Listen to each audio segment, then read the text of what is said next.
Orang tua Sidney Powell sangat bersemangat dan bahagia ketika memasukkannya ke perguruan tinggi. Sidney adalah siswa SMA yang sangat berprestasi. Dia memiliki banyak energi dan ibunya adalah panutan hebat baginya. Sidney dan ibunya Brenda sudah seperti sahabat dekat. Semua orang yang mengenal Sidney mengira Brenda ibunya telah menginspirasinya untuk menjadi seseorang yang baik hati dan bekerja keras. Mereka juga berpikir bahwa Sidney akan memiliki karir yang cemerlang suatu hari nanti. Akan tetapi, ada yang tidak beres di perguruan tinggi dan Sidney merahasiakannya. Rahasia, kebohongan, dan rasa malu menumpuk hingga akhirnya sudah terlambat. Bagaimana kisah lengkapnya?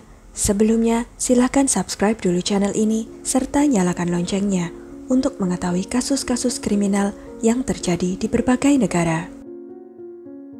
Pada tanggal 3 Maret 2020, Stephen Powell bergegas pulang dari tempat kerjanya karena dia melihat di aplikasi pelacakan bahwa putrinya sudah tiba di rumah.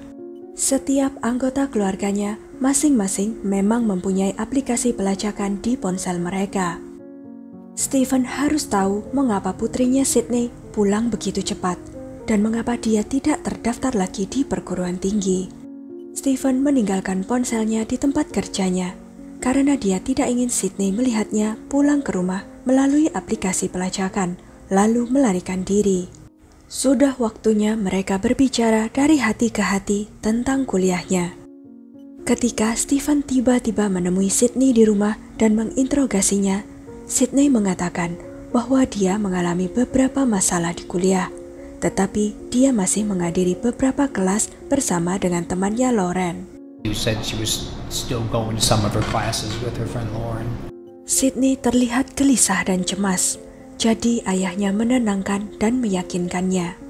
We'd go through, let's get through this semester, and if you needed to take the summer off or go to school, we would work. Tetapi Sidney masih merasa kesal. Lebih dari apapun, dia tampak kesal pada dirinya sendiri. Stephen melihat putrinya takut dan kehilangan arah untuk pertama kalinya. Jadi dia menyarankan agar mereka menelepon Brenda, ibu Sidney. Saat itu, Brenda sedang bekerja di rumah sakit anak Akron, tetapi mereka yakin dia bisa minta izin selama 1 jam untuk berbicara dengan putrinya yang sedang mengalami masalah. Di rumah sakit itu, Brenda merawat anak-anak dan remaja yang menderita kanker. Dia telah melakukannya selama 28 tahun, dan dia sudah sangat berpengalaman dalam hal itu. Oleh karenanya, Brenda juga luar biasa dalam menangani situasi yang sangat emosional dan membimbing orang-orang melewati masa-masa sulit. Jadi Stephen benar, Brenda adalah orang yang tepat untuk berbicara dengan putrinya hari itu. Setelah telepon singkat, Brenda setuju untuk pulang sekitar 1 jam dan kemudian kembali lagi ke tempat kerjanya. Tetapi Stephen harus kembali bekerja saat itu, jadi dia pergi sebelum Brenda tiba di rumah. Pada pukul 12:41 siang, Stephen mengirim pesan teks kepada istrinya yang berisi, "Apa yang kamu diskusikan dengan Sidney?" Stephen tidak menyangka itu adalah pesan teks terakhirnya kepada istrinya. Brenda telah meminta izin dari pekerjaannya untuk pulang sebentar dan bergegas untuk berbicara dengan putrinya. Namun yang dia tidak sangka adalah ia tewas beberapa menit kemudian. Brenda K. Powell lahir pada bulan Maret tahun 1969 dan tinggal di Akron, Ohio sejak dia masih remaja. Setelah lulus dari perguruan tinggi, dia mulai bekerja sebagai spesialis anak di unit hematologi onkologi di Rumah Sakit Anak Akron. Saat itulah dia bertemu dengan seorang pria bernama Stephen. Keduanya kemudian menikah dan mempunyai 2 orang anak, Sidney dan Andrew. Berita kematiannya mengatakan bahwa suami dan anak-anak Brenda adalah cahaya hidupnya. Dia mendedikasikan hidupnya kepada mereka tanpa syarat. Brenda membawa energi dan kepedulian yang sama kepada keluarga dan anak-anak yang dia temui di tempat kerjanya. Brenda mendirikan program onkologi untuk remaja, Dia merencanakan kegiatan untuk keluarga pasien dan membantu mereka merayakan setiap kesuksesan perawatan yang diberikan. Kebaikan dan kepeduliannya meluas ke lebih dari komunitas pasien di Rumah Sakit Anak Akron. Dia adalah teman yang sangat disayangi oleh banyak orang. Brenda menginginkan anak-anaknya juga memiliki sikap yang sama dalam kehidupan.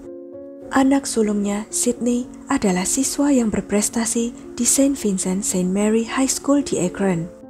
Dia juga sangat dekat dengan ibunya, dan Brenda yakin Sydney memiliki karir yang cemerlang di masa depan. Sebelum lulus dari SMA, Sydney dan keluarganya memilih Mount Union sebagai universitas pilihannya. Jaraknya hanya 45 menit berkendara dari rumah, karena Sydney ingin dekat dengan Brenda dan orang-orang yang dicintainya. Tidak mengejutkan bagi siapapun bahwa Sydney mendapatkan beasiswa full pada tahun 2018, yang berarti beasiswa 4 tahun penuh. Keluarga itu sangat gembira. Bukan hanya Sydney telah pasti mempunyai kehidupan akademis yang baik untuk dirinya sendiri, tetapi juga jarak kampusnya cukup dekat dengan rumah, sehingga Sydney bisa pulang kapanpun dia merasa rindu untuk pulang. Brenda juga bisa berkunjung ke sana ketika dia ada waktu. Orang-orang di sekitar Brenda dan Sydney melihat mereka sebagai sahabat terbaik, dan hal itu tidak memudar ketika Sydney mulai kuliah. Keduanya akan berbicara setiap hari dan bertemu satu sama lain secara langsung beberapa kali seminggu. Segalanya menjadi lebih baik lagi karena Sydney berhasil mendapatkan kamar asrama bersama Lauren, sahabat SMA-nya. Sangat menyenangkan bisa sekamar dengan sahabat sekolahmu di perguruan tinggi dan berkumpul bersama ibumu di luar jadwal kuliah. Semuanya tampak baik-baik saja selama 1,5 tahun. Sydney akan pulang saat libur dan bercerita kepada orang tuanya betapa kerennya perguruan tinggi. Ketika mereka berbicara di telepon, Sydney akan menceritakan teman-teman barunya dan saat-saat menyenangkan yang dia habiskan bersama Lauren. Tetapi Sydney sudah dewasa sekarang. Anak kuliah biasanya tidak berbagi nilai dengan orang tuanya, meskipun mereka yang membayar biaya kuliahnya. Jadi, orang tua Sydney tidak pernah memeriksa nilai akademisnya sampai awal tahun 2020. Di awal tahun 2020, ketika Sydney secara teknis berada di semester kedua di tahun keduanya, ayahnya Stephen memutuskan untuk masuk ke portal online perguruan tinggi Mount Union untuk membayar sejumlah tagihan tambahan. Namun dia terkejut ketika akses masuknya selalu ditolak. Any information that something might be going on with Sydney and Mount Union? The only thing that I knew is when I tried to sign on to the like their whatever app that they have on the website, it kept kicking me out. Why were you trying to get into that portal? Seeing because the 529 plan didn't cover all the tuition for the year, so I had to make a personal check. Itu adalah pertama kalinya Stephen berpikir mungkin ada sesuatu yang terjadi dengan putrinya. Ketika kemudian dia bertanya mengapa aksesnya ke portal universitas ditolak, Sydney menjawab, itu pasti ada semacam kesalahan admin. Pada 25 Februari 2020, Brenda mengirim pesan teks kepada putrinya. Kenapa aku selalu merasa seperti kamu telah membohongiku? Ingatlah, kamu harus menjaga nilaimu supaya beasiswamu tetap berlaku. Sydney kemudian menjawab, nilaiku baik-baik saja. Terima kasih banyak. Brenda merasakan ada sesuatu yang salah, tetapi dia ingin mempercayai putrinya karena dia sudah dewasa. Brenda tidak ingin melanggar privasinya. Dia hanya ingin yang terbaik bagi putrinya. Dengan berjalannya waktu, Stephen dan Brenda menjadi semakin curiga. Apa yang sedang disembunyikan oleh Sydney dan mengapa ia menyembunyikannya dari mereka? Pada tanggal 3 Maret 2020, Stephen masih tidak bisa masuk ke portal universitas. Sydney telah berjanji untuk menyelesaikan masalah itu, dan dia seharusnya punya banyak waktu untuk melakukannya. Sekarang, Stephen mengira Sydney berbohong.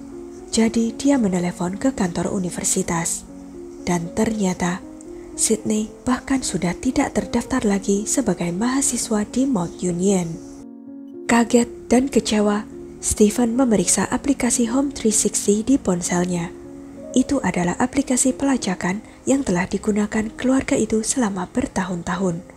Sejak Sydney mulai kuliah, mereka berhenti memeriksanya. Namun sekarang, Stephen memutuskan untuk melihatnya lagi, dan kemudian mendapati bahwa Sydney ada di rumah mereka. Stephen yang saat itu sedang bekerja memutuskan untuk buru-buru pulang demi mengonfrontasi Sydney tentang kuliahnya. Ketika mereka berbicara, Sydney merasa putus asa dan menjelaskan bahwa dia telah dikeluarkan pada bulan Desember 2019. Dia gagal dalam 3 atau 4 mata kuliahnya, dan tidak seorang pun yang mengetahuinya, bahkan sahabatnya Lauren. Dengan sabar dan pengertian, Stephen memberitahu Sydney bahwa mereka akan melewati krisis ini bersama-sama. Sebelum kembali ke tempat kerjanya, Stephen menelepon istrinya, memberitahunya tentang pembicaraan yang baru saja dia lakukan dengan Sydney. Tentu saja itu sangat mengejutkan bagi Brenda. Stephen menyarankan agar dia berbicara dengan Sydney setelah dia pulang bekerja di rumah sakit, tetapi Brenda tidak sabar dan bergegas pulang saat itu juga. Brenda merasa prihatin dan cukup kesal dengan putrinya. Dia pikir mereka adalah teman baik. Mengapa dia berbohong padanya begitu lama dan membiarkan orang tuanya membayar tagihan biayanya? Brenda sampai di halaman depan rumah sekitar pukul 12:15 siang. Beberapa menit setelah Stephen pergi kembali ke tempat kerjanya. Sekitar 1 atau 2 menit kemudian, dia meninggalkan pesan telepon ke kantor administrasi Universitas Mount Union. Pada pukul 12:36 siang itu, administrasi perguruan tinggi Michelle Gaffney dan dekan John Fraser membalas panggilannya. Di seberang sana, Brenda mengangkat telepon. Brenda hanya sempat menjawab, "Ya, ini Brenda Powell." Itulah kata-kata terakhirnya, karena kemudian Michelle dan John mendengarkan dengan ngeri saat bunyi gedebuk dan jeritan mengakhiri panggilan itu. Fraser was sitting at his desk and I was sitting next to it. He dialed. The phone was answered, and Mrs. Powell answered. So Dean Fraser was speaking and simply said, "Brenda, this is Dean Fraser. I'm sitting here with Michelle Gaffney, our associate dean of students. We're returning your call," and that's about as far as we got. Brenda bahkan tidak mendapat penjelasan dari putrinya. Sydney memukul ibunya dengan wajan penggorengan 6 kali. Kemudian panggilan berakhir. Michelle menelepon kembali 2 kali. Telepon pertama tidak ada yang mengangkat. Yang kedua kalinya 3 menit setelahnya, seseorang mengangkatnya. Lalu dekan John bertanya, "Brenda, apakah ini kamu?" Suara itu menjawab, "Ya, ini Brenda." Tetapi itu bukanlah suara Brenda. Panggilan itu kemudian terputus. Michelle dan John kemudian menelepon 911. Ketika petugas tiba di tempat kejadian, mereka menemukan kaca jendela dalam keadaan pecah dan Sydney menangis. Dia mengatakan kepada mereka bahwa Brenda telah menyuruhnya untuk melarikan diri dari rumah karena seseorang telah membobolnya. Petugas tidak mempercayainya sedikit pun. Pertama-tama karena terdapat bercak darah di seluruh jendela yang pecah, yang berarti jendela itu pecah setelah kejahatan itu dilakukan. Skenarionya tidak masuk akal. Ibunya menyuruhnya lari, tetapi dia belum melakukannya, dan pelaku hanya mengambil nyawa ibunya. Apa yang terjadi cukup jelas. Sydney mengambil nyawa ibunya, kemudian tetap tinggal di sana dan berusaha menutupi kebohongan-kebohongannya. Saat petugas menemukan Sydney di dalam rumah, dia histeris, lalu dia mengalami kondisi kegelisahan parah. Sebelum akhirnya dia kembali ke kenyataan di mana perbuatannya telah berakibat fatal. Sebuah wajan penggorengan dan sebuah pisau stik yang berlumuran darah tergeletak di lantai di kamar tidur utama. Dari hasil pemeriksaan, Brenda telah dipukul 6 kali dan ditusuk di leher sebanyak 23 kali. Itu adalah serangan membabi buta yang mengingatkan kita kepada binatang gila daripada seseorang yang mengaku sebagai gadis terpelajar dan menyayangi orang tuanya. Selama persidangan, cerita lengkapnya terungkap. Sydney mengalami masalah di perguruan tinggi sejak awal. Tidak jelas apakah dia hanya suka berpesta, tidur, atau ada masalah lain yang terjadi. Tetapi nilainya tidak bagus dan kehadirannya menurun setiap semester. Hingga akhirnya di bulan Desember 2019, dia dikeluarkan setelah gagal di 3 mata kuliah. Ini juga berarti dia harus keluar dari asrama. Namun Sydney bersikap seolah-olah tidak terjadi apa-apa. Dia pulang ke rumah pada liburan musim dingin dan memberitahu orang tuanya bahwa semuanya baik-baik saja. Lalu kembali ke asrama dengan berpura-pura dia masih seorang siswa Mount Union. Lauren, sahabatnya, tidak tahu apa-apa selama berminggu-minggu setelah dia dikeluarkan. Michelle Gaffney harus memanggil Sydney ke kantornya dan memberitahunya bahwa dia perlu mengemasi barang-barangnya. Sydney kemudian memberitahu Lauren bahwa dia mengambil cuti kuliah untuk menyelesaikan sesuatu. Lalu dia lanjut tinggal di kamar hotel hingga tanggal 3 Maret ketika dia kehabisan uang tunai. Hari itu adalah hari di mana semuanya terjadi. Pengacara Sydney berargumentasi bahwa dia tidak bersalah dengan alasan kegilaan. Ketika dia mengambil nyawa ibunya, dia berada dalam keadaan psikotik dan karenanya menjadi keadaan syok berat ketika dia menyadari apa yang telah dia lakukan. Persidangan Sydney dimulai pada bulan September 2023. 3 orang dokter yang diajukan oleh pembela masing-masing mengatakan bahwa Sydney menderita skizofrenia. Namun dokter negara bagian yang diajukan oleh penuntut mengatakan bahwa hal itu tidak benar. Setelah menilai Sydney, mereka menyimpulkan bahwa dia hanya dapat didiagnosis dengan gangguan kecemasan. Dan itu tidak berarti dia bisa lepas dari tanggung jawab atas perbuatannya. Pada tanggal 20 September 2023, Sidney Powell dinyatakan bersalah atas pembunuhan dan merusak bukti kejahatan.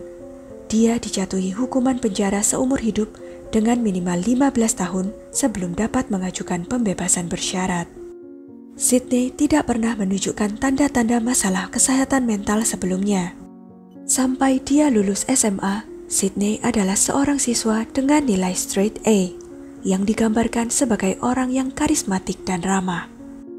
Hingga tanggal 3 Maret, Sydney dengan tenang berbohong kepada keluarga dan teman-temannya tentang situasi kuliahnya. Dia tenang dan mengerjakan tugas sehari-hari seperti biasa. Tidak ada yang mengetahui penurunan kesehatan mentalnya atau episode psikotik apapun. Beberapa hari sebelum peristiwa itu, Sydney juga telah mengetik pencarian di Google tentang cara membunuh seseorang dan berapa lama waktu yang dibutuhkan hingga kehabisan darah, membuktikan perbuatannya telah direncanakan sebelumnya. Dari semua momen di mana Sydney bisa mengalami episode psikotik dan merenggut nyawa ibunya, dia kebetulan melakukannya ketika Brenda sedang berteleponan dengan admin mantan kampusnya. Sydney juga bekerja keras berusaha untuk menipu penegak hukum supaya lolos dari hukuman, segera setelah mengambil nyawa Brenda. Tidak ada satupun dari fakta ini yang konsisten dengan gangguan psikotik. Menurut psikiater Dr. Todd Grande, Sydney terbiasa mendapatkan semua yang dia inginkan. Saat kuliah, hidup ternyata lebih sulit. Dia menyerah, tetapi menolak untuk menerima konsekuensinya.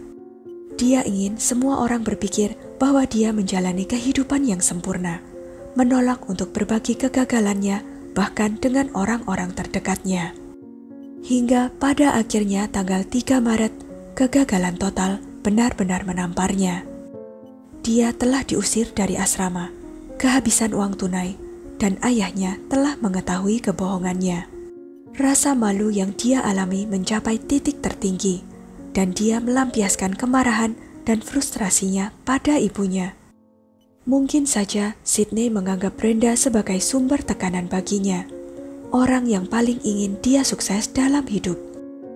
Sebagian besar air mata Sydney selama persidangannya tampak nyata, tapi siapa yang tahu apakah itu untuk ibunya atau untuk dirinya sendiri. Sungguh memilukan memikirkan bahwa orang yang baik hati dan suka menolong seperti Brenda akan menemukan akhir yang brutal di tangan seseorang yang paling dia cintai. Sungguh menakutkan untuk berpikir bahwa seseorang yang kita pikir sangat dekat dan kita mengerti dapat menyimpan pikiran-pikiran jahat dan menyembunyikannya dengan sempurna selama berbulan-bulan, dan akhirnya melakukan perbuatan keji yang tidak pernah terpikirkan sebelumnya. Sekian kisah kali ini. Jangan lupa untuk klik like, share, subscribe, dan komen ya pendapat kalian. Sampai jumpa lagi di video-video selanjutnya.